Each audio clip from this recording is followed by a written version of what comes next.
Assalamu alaikum everyone. Welcome back to my YouTube channel and Facebook page. How are you doing today?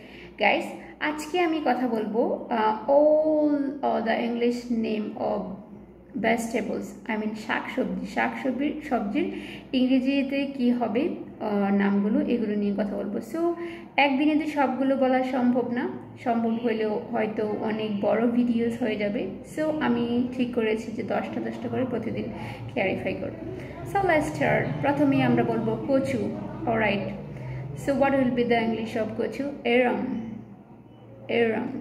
So কচু যখন কথায় আসে তখন আসে কি কচুর লতি। Alright. Aram lob. কচুর লতি। আসে ছোলা। গ্রাম।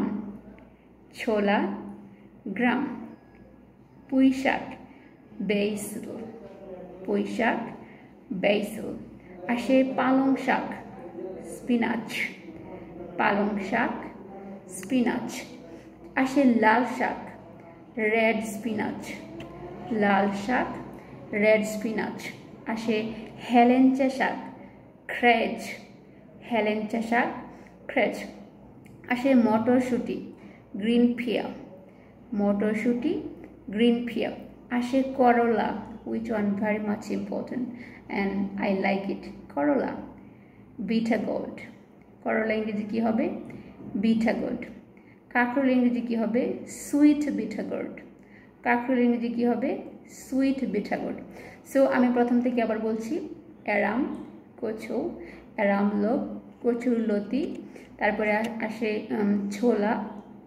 ছোলা গ্রাম, তারপরে আসে পুঁই শাক বেসিল, আসে পালং শাক স্পিনাচ, লাল শাক রেড স্পিনাচ, আসে হেলেঞ্চা শাক ক্রেচ, আসে মটরশুঁটি গ্রিন পিয়া, আসে করলা বিটা গোল্ড, কাঁকরোল sweet beta gold. So guys, try to watch this video and try to learn. Allah Hafiz.